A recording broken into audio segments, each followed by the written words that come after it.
You find me here on the floor again in the spare room. How many times have we met in these circumstances? Get ready with me. We are leaving in 4 days to go to the UK and then to Ireland for a few days. It's not something we've done in a few years. So what are we going to pack? Now, obviously, one of the key things that I want to do is do lots of filming. I'm not the best filmmaker in the world. I don't know if you've noticed. I'm pretty green with a camera. But I have been doing a course on a site called Domestika on mobile phone and cell phone filming. And so after doing a few of those videos, I decided to buy some kit. So we've got this thing, which I think is really hilarious looking. It looks a bit like a, kind of like a kitchen utensil or something you might put under your grill. Anyway, it's a Steadicam kind of frame. It wasn't very expensive. Nothing I buy is ever that expensive. What you do is you lift this up and you can put your iPhone in there or your Android, obviously. The point is to keep it steady. So when you're panning shots and whatever or walking through streets, you can kind of steady your shots a little bit. So I'm going to be excited to try that more. This I'm definitely taking. This is my trusty selfie stick and tripod that my husband got me, that Chad got me for Christmas. And it was such a simple little thing, and I've used it so much in all sorts of different scenarios. Obviously it does the selfie thing, but also it's got the tripod stand at the bottom. It's telescopic and it packs down to almost nothing and it weighs very little. So that'll be good to pack. If I'm going to be doing more filming, I need more space, and while I do have a cloud-based kind of storage area, I also wanted an external hard drive just in case for whatever reason I can't get my stuff uploaded through Wi-Fi or whatever. So then the final thing is a little microphone. This is the only one I have. I didn't get a bigger one for like shooting outside or anything, picking up ambient sound, because honestly I don't think that the iPhone's that bad. So this is the one we're going to use for if I want to talk outside and it's windy, things like that. So yeah, that's the first part of the kit.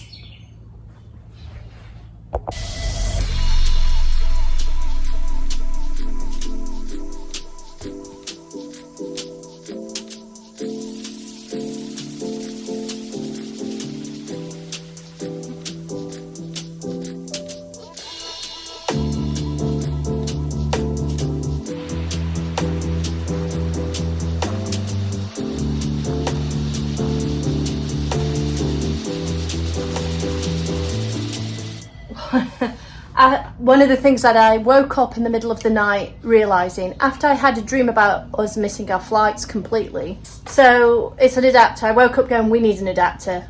I had totally forgotten that we would need an adapter. So this is the three-pronged plug for the UK. I don't know what we need for Ireland and I'll have to look that up. But yeah, so we need this.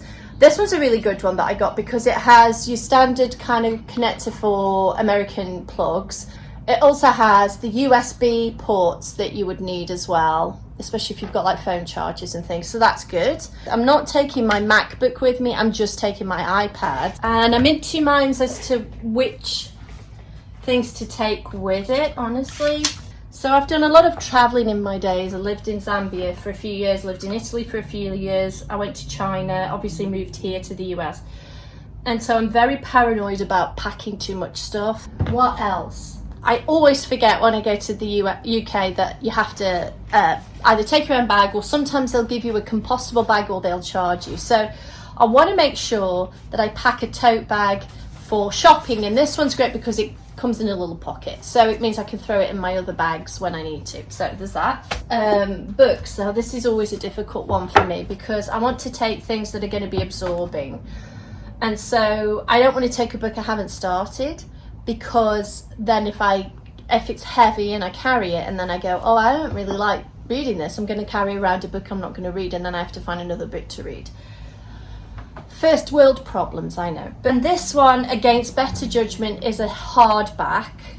Hardbacks are not my favourite because, again, they're heavy. But I bought this book from a local used bookstore It was exactly what I was looking for, which is always very exciting. So it is two of Nancy Mitford's novels, The Pursuit of Love and Love in a Cold Climate, and I've started it already, and it's really good.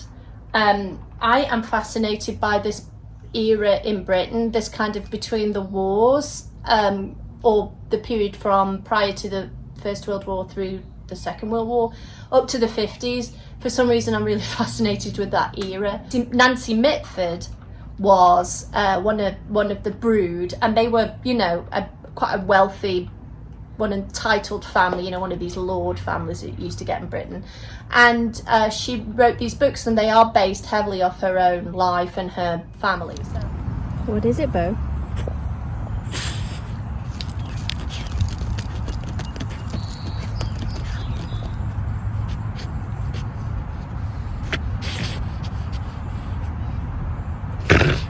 Oh, that was a good snuffle. She's a snuffleupagus. Thomas.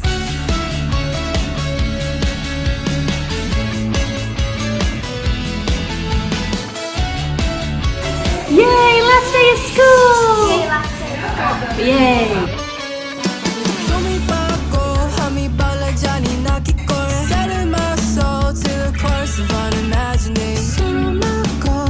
Mama's address, 'cause I think I'll be sad if I get to cash it. I'm on a roll. When I went to Florida a few weeks ago, I didn't take my big trusty clipboard that I normally take when I go tootling around town where I keep all my embroideries, because I just felt it was too bulky.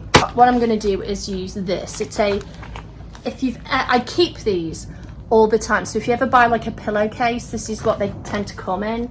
They are ideal sewing pouches, in my opinion. I love that they are transparent. I like that they are waterproof, and then they're useful for another reason.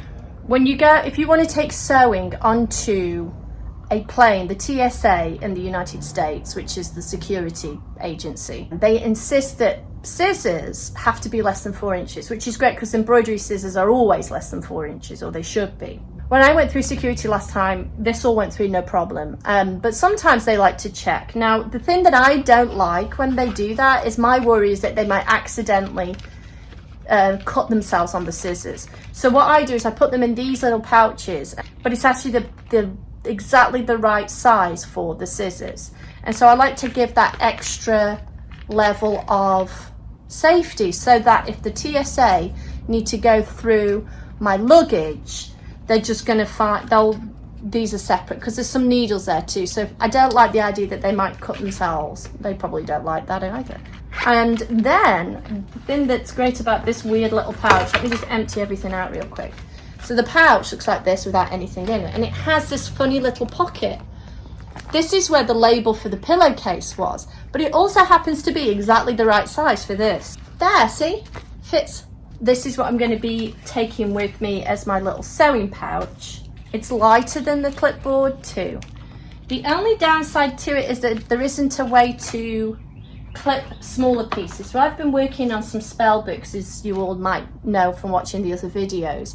So this is a piece that I've just kind of finished, that's going to go in one of the next spell books, and I'm working on a new one. And when I'm working this small, sometimes I like to have something to clip it to, because you can't really fit it in an embroidery hoop. But I've also just accepted that I'm going to have to hold it, and I tend to hold it like this so that it's nice and tight. But so that's what will be in my embroidery kit. I'm going to continue to work on my little books, because I want to practice a few different techniques, but I don't want to do larger pieces because that's quite time consuming. So I'm going to do little test or practice pieces of different things, like maybe using colours or sketches or whatever.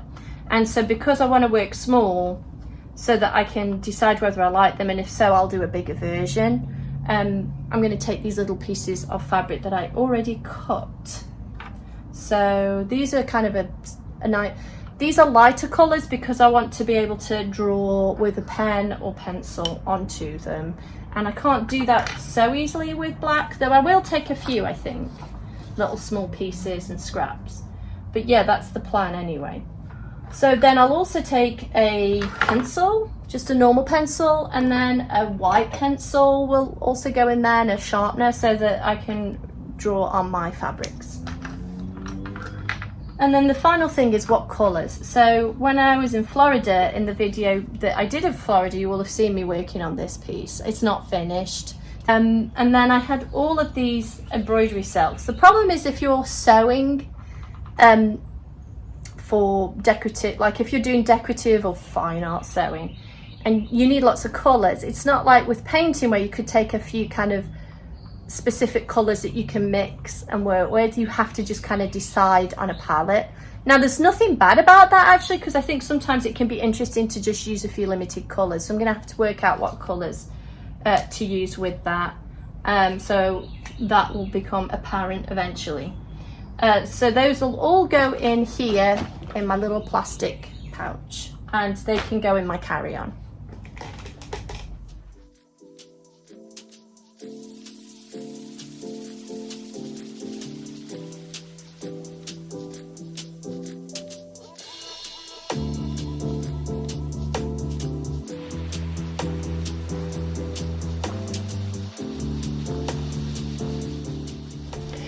The final thing I want to include when I go away is a small portable altar. The summer solstice will be taking place while I'm there, and I would like to be able to do a small ritual.